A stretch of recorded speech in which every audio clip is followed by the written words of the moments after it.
اعوذ باللہ من الشیطان الرجیم بسم اللہ الرحمن الرحیم۔ تمام دیکھنے اور سننے والے ناظرین کو السلام علیکم۔ رات کا پچھلا پہر تھا، دنیا میٹھی نیند سو رہی تھی۔ ایسے میں دو آدمی اپنی نیند قربان کر کے شہر کا گشت لگا رہے تھے۔ انہیں چوک پہ کوئی کھڑا نظر آیا۔ وہ سرکاری لیمپ کے نیچے کھڑا تھا۔ یہ اس کے نزدیک پہنچے تو معلوم ہوا وہ 10-12 سال کا ایک لڑکا ہے۔ انہوں نے دیکھا وہ اپنا سبق یاد کر رہا تھا۔ ان میں سے ایک نے کہا، کیا تم دن کے وقت مدرسے میں نہیں پڑھتے کہ رات کے وقت یہاں کھڑے سبق یاد کر رہے ہو؟ اس کی بات سن کر لڑکے کی آنکھوں میں آنسو آ گئے اور کہنے لگا، میرے والد مسلمانوں کے بادشاہ کے ہمراہ جہاد کرتے ہوئے شہید ہو گئے ہیں۔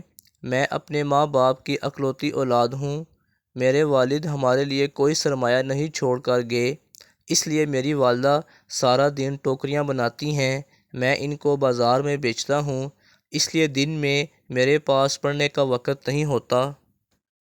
میں روزانہ صبح سویرے فجر کی نماز کے بعد محلے کے قاری صاحب سے سبق لے لیتا ہوں، رات کو یاد کر کے صبح انہیں سنا دیتا ہوں۔ میرا اور حلیفہ کا فیصلہ تو اللہ کی عدالت میں ہوگا۔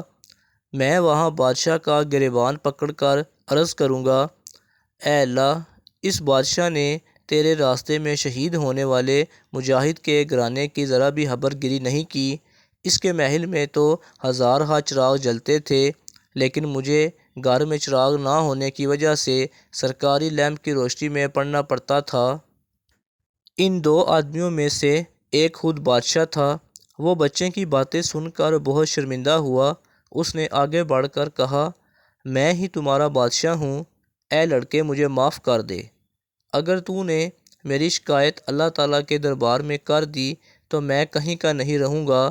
ساتھ ہی اس نے فرمان جاری کر دیا، اس بچے اور اس کی والدہ کو شاہی محل میں جگہ دی جائے، اسے شہزادوں کے ساتھ تعلیم دی جائے، اور وہ تمام سہولیات جو شہزادوں کو حاصل ہیں اس بچے کو حاصل ہوں گی، کیونکہ رعایا کا خیال رکھنا ریاست کی ذمہ داری ہے۔